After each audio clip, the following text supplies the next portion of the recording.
Hello दोस्तों, सही सुना आपने। विकास दुबे अभी जिंदा है। अब आप सोच रहे होंगे जिंदा है तो अभी जो 10 जुलाई को मॉर्निंग में 7 बजे के आसपास जो पुलिस ने कानपुर में सचंडी थाने में बहुत ही जगह पर जो एनकाउंटर किया, वो क्या था फिर? दोस्तों नहीं, वो अभी जिंदा है। इस पूरी कहानी को हम समझने की कोशिश करेंगे। इससे पहले कि इसको समझते हैं, हम पीछे से चलते हैं ताकि आपको समझ में पूरा का पूरा सीन आ जाए कि क्या था। दोस्तों, सामान्यतः ये एक वर्चस्व की लड़ाई है, ठीक है? कैसी है इसको समझने की कोशिश कीजिएगा। एक्चुअली आज से बहुतों साल पहले कानपुर के कल्याणपुर थाने में सामान्यतः विकास दुबे नामक एक व्यक्ति पकड़ा गया था। इस व्यक्ति को जो पकड़ा था वो एक सिपाही ने पकड़ा था। सिपाही का नाम था देवेंद्र कुमार मिश्र। और उस वक्त देवेंद्र कुमार मिश्र ने इसकी खूब पिटाई की और इसको जेल में बंद करवा दिया, ठीक है? अब हुआ क्या, यही देवेंद्र कुमार मिश्र विभागीय परीक्षा के माध्यम से सिपाही बने, सिपाही से दरोगा बने, दरोगा बनने के बाद इनको इंस्पेक्टर बनाया गया, इंस्पेक्टर बनने के बाद ये पुलिस उपाधीक्षक बने, डिप्टी एसपी बने और इनको बिल्हौर सर्किल का चार्ज दिया गया और बिल्हौर सीओ बनते हैं। यहां से इन्होंने एक अपराधी विकास दुबे के खिलाफ मोर्चा खोला। यहां से स्टार्ट होता है ये दोबारा का दोबारा गेम। नेक्स्ट, इसके बाद की कहानी आप सब जानते हैं। 2 और 3 जुलाई की मध्य रात्रि को एक पूरा सीन आपको पता ही है। उसमें 8 पुलिसकर्मी शहीद हो गए, जिनके प्रति मैं सम्मान करता हूं कि इन शहीदों के प्रति मेरी तरफ से पूरी आस्था है। नेक्स्ट, आगे चलते हैं। पुलिस ने फिर विकास दुबे के खिलाफ मोर्चा खोला और इस विकास दुबे के खिलाफ जब मोर्चा खोला तो 9 जुलाई को उसने उज्जैन के महाकाल मंदिर में सरेंडर कर दिया या गिरफ्तारी हुई, इस पर एक विवाद है, ये एक हम इस बात पर नहीं चाहते हैं। और उसके बाद 10 जुलाई को प्रातः उसके एनकाउंटर की खबर आती है। अब आपने सोचा कि विकास दुबे का एनकाउंटर हो चुका है और विकास दुबे खत्म हो चुका है। ये आप भी जानते हैं और ये मैं भी जानता हूं, लेकिन सच्चाई इससे थोड़ा दूर है। विकास दुबे मारा नहीं है, नहीं, अभी भी चिंता है। आपने सिर्फ एक विकास दुबे मारा है। आज भी इंडिया में लाखों विकास दुबे गलियों में घूमते हैं। क्यों? केवल हमारी कमियों की वजह से, हमारे सिस्टम की वजह से, पुलिस की कमियों की वजह से, पॉलिटिकल सिस्टम की वजह से कोई एक आम आदमी विकास दुबे पॉलिटिकल संरक्षण और पुलिस के संरक्षण और प्रशासन के संरक्षण के बिना विकास दुबे नहीं बन सकता। अतः कमजोरियां हमारी हैं, सीधी बात है। जब पुलिसकर्मियों को वो खिलाएगा तो पुलिसकर्मी उसकी बजाएंगे, जैसा उसने कहा, मैंने नहीं कहा, जैसा उसने कहा। निश्चित रूप से एक बात सोच के देखो, जब पुलिसकर्मी 50 रुपए के लिए, 5000 रुपए के लिए अपने राष्ट्रध्वज, नेशनल फ्लैग, अपने संविधान, अपनी मातृभूमि को बेच देते, तो विकास दुबे जैसे तुम्हें नहीं मारेंगे। हमको चाहिए कि इन गुंडों को खत्म करने के लिए हमें 4 चीजें बनानी पड़ेंगी बेहतर। आज आवश्यकता है, भारत में सदियों से आवश्यकता चली आ रही है कि पुलिस में सुधार किया जाए। इंडिया में पहला पुलिस कमीशन बना, पुलिस रिफॉर्म कमीशन बना, दूसरा बना, तीसरे की आवश्यकता महसूस की गई, लेकिन नहीं बना और पुलिस में सुधार नहीं हुए। आज एक छोटा सा गुंडा एक थाने इंचार्ज के ऊपर बंदूक रख के धमकी देता है कि तुम्हें मार दूंगा, तुम्हें सबक सिखा दूंगा। आप सोच सकते हो क्या गुंडों की इतनी हिम्मत हो गई कि पुलिस से बोला कि मैं तेरा ट्रांसफर करवा दूंगा? नहीं, पुलिस अपने आप में एक बल होती है।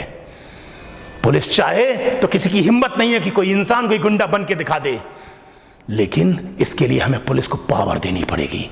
आज एक व्यक्ति राजनीतिज्ञों से संबंध बनाकर पुलिस को धमकी देता है कि मैं तेरा ट्रांसफर करवा दूंगा, तो पुलिसकर्मी काम क्यों करेंगे फिर ईमानदारी से? अतः आज हमें 4 चीजों की बहुत जरूरत है। पहला, पुलिस रिफॉर्म करने की जरूरत है ताकि पुलिस को एक फिक्स टेन्योर दो।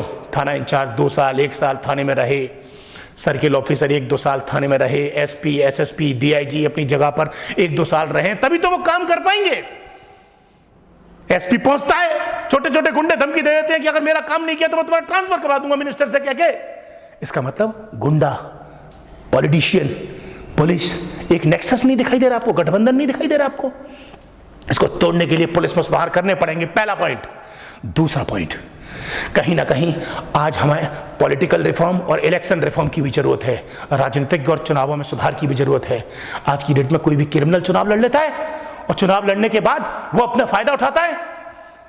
क्रिमिनल कि न क्रिमिनल सबसे पहले किसी व्यक्ति को चुनाव लड़वाने के लिए मदद करते हैं, और जब वो व्यक्ति चुनाव जीत जाता है तो क्रिमिनल उसका फायदा उठाकर अपने काम निकलवाते हैं। इसका मतलब है कहीं ना कहीं राजनीति का अपराधीकरण भी हो रहा है और अपराधी का राजनीतिकरण भी हो रहा है। हमें इसे भी रोकना होगा। अतः इसके लिए चुनाव सुधार करने की जरूरत है।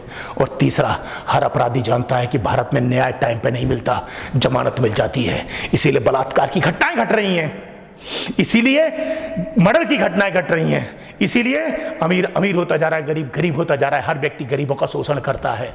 अतः हमें चाहिए कि न्यायपालिका में सुधार किया जाए। न्यायपालिका 1-2 महीने में फटाफट करके डिसीजन दिए।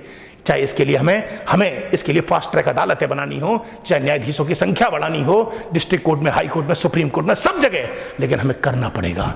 जब हम इतना कर सकते हैं तो बहुत सब कुछ बदल सकते हैं। आज की डेट में हर अपराधी मानता है कि मुझे जमानत मिल जाएगी, इसीलिए वो क्राइम करता है।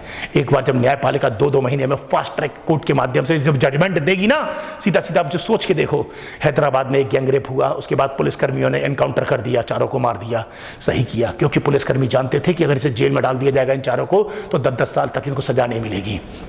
इसलिए पुलिसकर्मियों ने सही किया। इसीलिए हमको जुडिशियल रिफॉर्म भी करने पड़ेंगे। तीसरा, मीडिया में भी रिफॉर्म करने की जरूरत है, मीडिया में भी सुधार करने की जरूरत है। आज मीडिया सिर्फ अपने काम की तरफ देखती है। मीडिया वो न्यूज़ दिखाती है जिससे न्यूज़ चैनल चले, मीडिया वो न्यूज़ नहीं दिखाती जो जनता के लिए फायदेमंद है। मैं मानता हूं मीडिया को सब चीज़ें दिखानी चाहिए, लेकिन एक बात सोच के देखिएगा, प्रैक्टिकल है, दिल पे मत लीजिएगा। आज सुबह अमिताभ बच्चन, अभिषेक बच्चन और तथा अन्य की, उनके परिवार में अन्य की रिपोर्ट कोरोना पॉजिटिव आई। मीडिया में सारे चैनलों पर यही न्यूज़ चल रही है कि ऐसे ऐसे ऐसे ऐसे हो गया। मीडिया ने, मानता हूँ चमत्कार को नमस्कार की जरूरत होती है, मानता हूँ अमिताभ बच्चन एक बहुत अच्छी सेलिब्रिटी है, उनको दिखाना चाहिए, लेकिन कभी मीडिया ने ये नहीं दिखाया कि लॉकडाउन की वजह से गरीब कैसे भूखा मर रहा है, लॉकडाउन की वजह से गरीबों का कैसे रोजगार चला गया, कभी ये नहीं दिखाया। अतः मीडिया अभी जो वर्तमान में करती है वो काम करती है जिससे उसका चैनल चले, वो नहीं करती जिससे जनता को फायदा हो। अतः मीडिया को भी चाहिए या सरकार को भी चाहिए कि कुछ ऐसे नियम बनाए जिससे सारी चीज़ें सिस्टमेटिक हो सकें। उम्मीद करता हूं दोस्तों ये वीडियो आपको समझ में आया होगा। इसका मेरा एक कंक्लूजन था कि किसी भी व्यक्ति को अपराधी बनने में कहीं ना कहीं राजनीतिज्ञ, प्रशासन और पुलिस का कहीं ना कहीं मेन रोल रहता है।